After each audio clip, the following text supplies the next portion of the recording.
Salut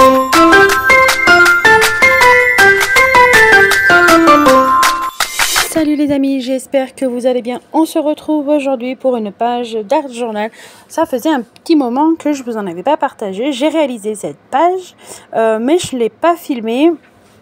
Donc là, je me suis dit que c'était plutôt pas mal de vous proposer un tuto pour réaliser une page d'Art Journal avec ma collection bord de mer qui est disponible sur Etsy et sur Ko-fi.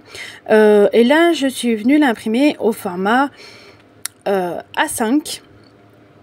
Donc c'est-à-dire 2 papiers sur une seule feuille au format 4. Petite particularité, en fait, vous allez voir que ces feuilles que j'ai imprimées, je les ai pas imprimées de chez moi parce que j'ai une imprimante classique AG d'encre. J'ai mis mes fichiers sur une clé USB et je me suis rendue au bureau de poste et j'ai pu les imprimer avec l'imprimante qu'ils mettent à disposition. J'ai payé 50 centimes, il me semble, la feuille. Donc au total, j'en ai eu pour 1 euro les 2 feuilles au format A4. Seul petit inconvénient, c'est que c'est du papier d'imprimante basique, pas un papier rigide de grande qualité. Mais pour faire de l'art journal, c'est amplement suffisant et contrairement à la page d'art journal que je vous ai proposée récemment, là vous allez voir que je vais utiliser des techniques à l'eau et que l'encre du papier va pas du tout bouger.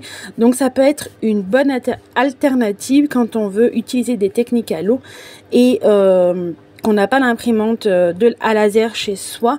On peut se rendre dans un bureau de poste, en office de tourisme, tous ces lieux où ils nous proposent des impressions contre genre 50 centimes, 1 euro. Ça peut être plutôt pas mal à garder sur le coude. Donc là, je me suis imprimé 2 feuilles au format A4. Donc au total, j'ai 4 motifs.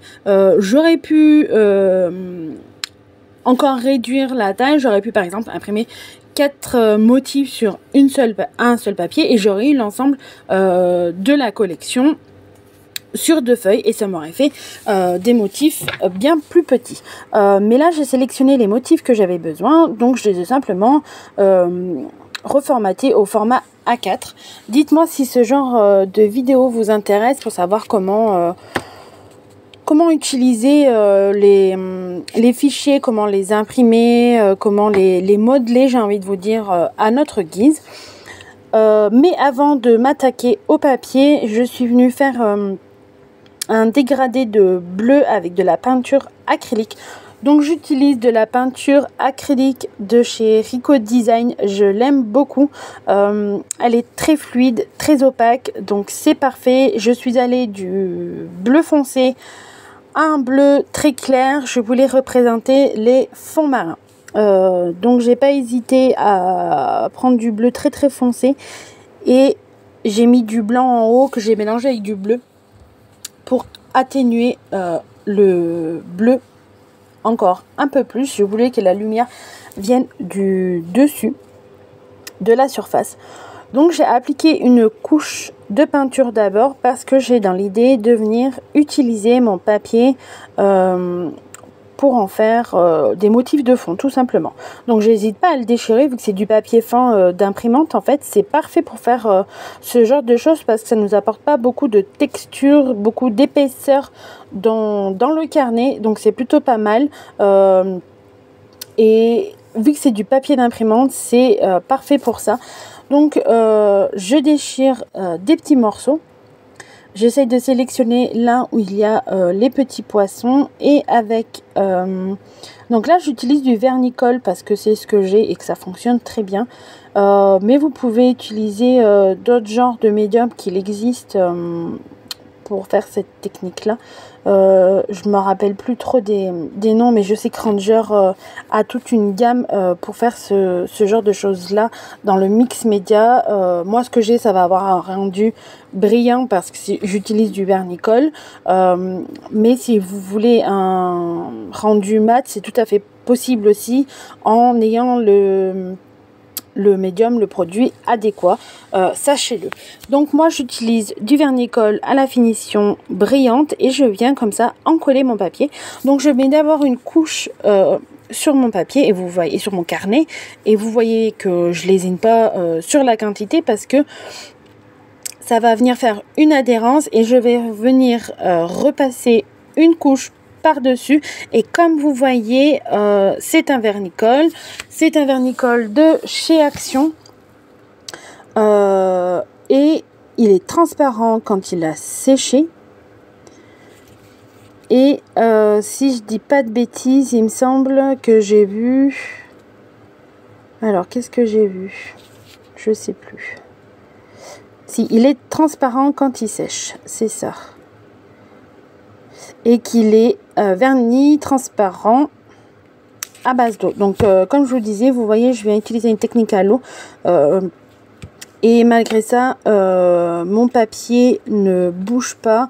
L'encre qui est sur mon papier ne vient pas baver, ne vient pas se flouter. J'ai des motifs de poisson parfaitement lisses. Donc sachez, gardez ça à l'esprit, ça peut être une bonne alternative quand on veut faire ce genre de petites créations, que ce soit de l'art journal ou pour un autre petit projet. Par exemple, faire une structure en boîte, enfin une boîte avec une structure de papier rigide qu'on a à la maison. Et pour faire la décoration, on peut très bien venir décorer avec du papier un peu plus fin. Là-dessus, il n'y aura aucun souci. Donc, j'hésite pas sur la quantité de vernicole que j'utilise par-dessus et en dessous. Je veux être sûre que mon papier ne bouge pas.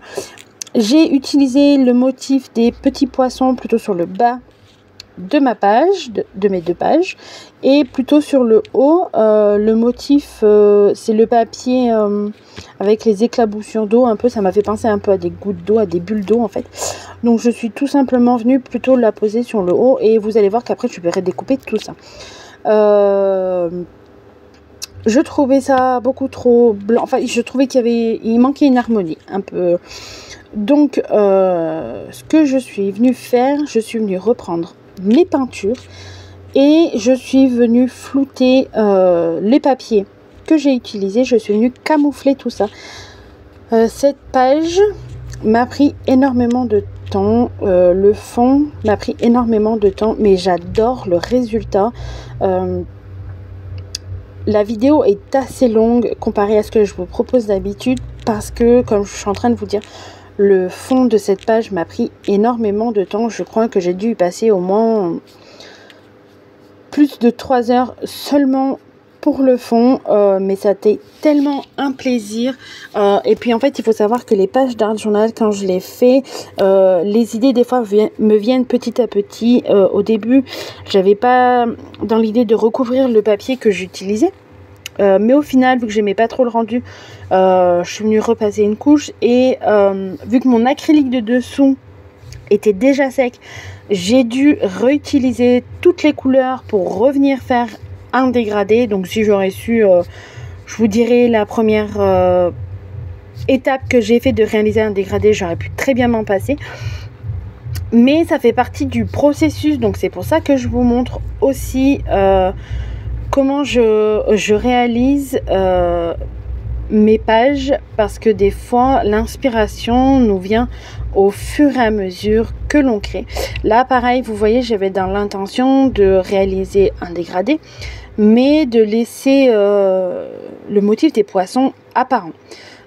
Sauf que c'était assez compliqué, donc je me suis pas cassé la tête, paf, j'ai tout recouvert en essayant quand même de pas faire une grosse couche d'acrylique, de la rendre plutôt comment je vous dirais, translucide, transparent, bref. On voit, vous verrez sur les photos de la fin que en fait là on a l'impression qu'on ne voit rien, que je suis en train de tout repeindre pour tout camoufler, mais pas du tout.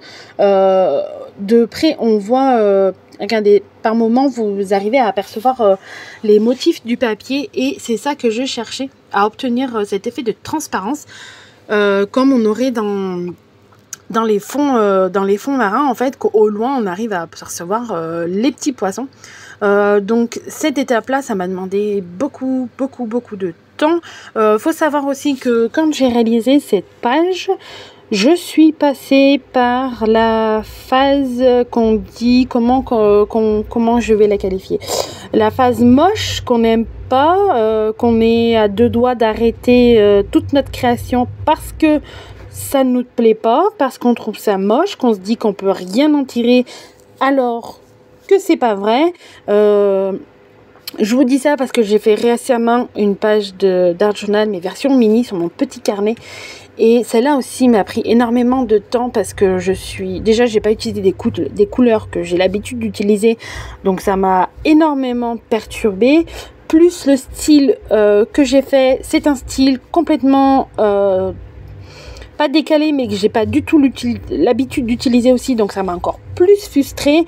J'ai failli tout abandonner, sincèrement, mais quand je vois le résultat de la page, c'est l'une de mes pages préférées, j'ai envie de vous dire. Donc pour celle-là, j'ai fait la même chose, j'ai tenu bon jusqu'au bout.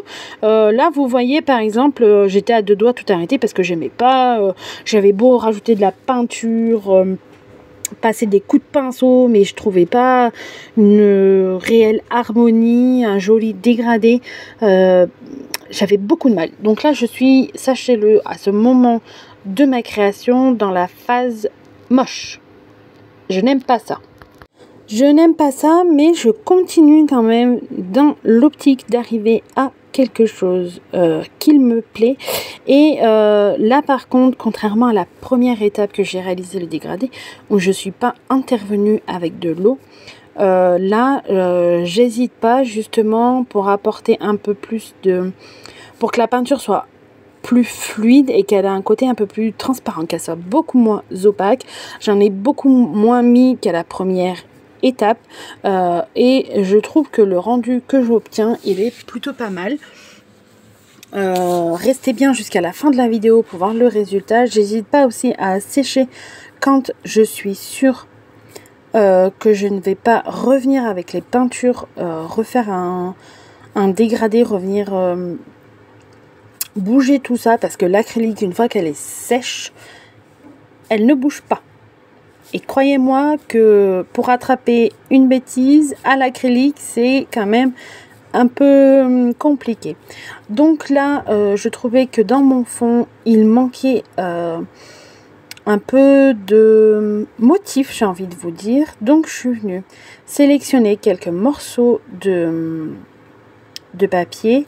Et en fait, vu que j'avais déjà fait mon dégradé et qu'il était ultra sec et que je voulais éviter de me refaire toute cette étape-là encore une fois, et je pense que le papier au bout d'un moment de mon carnet il n'aurait pas trop aimé, et ben je suis tout simplement venue teinter le bout de papier que je souhaitais en respectant plus ou moins la couleur de l'emplacement où j'allais le faire.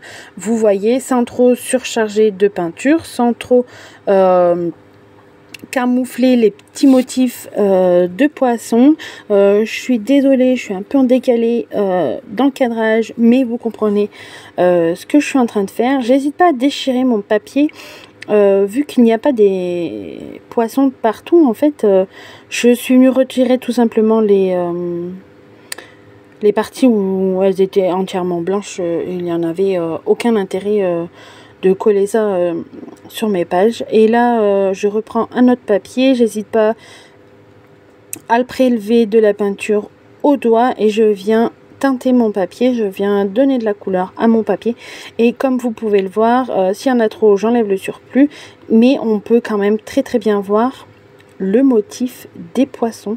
Et j'adore le rendu que j'obtiens avec ces papiers là que j'ai imprimés depuis une imprimante laser.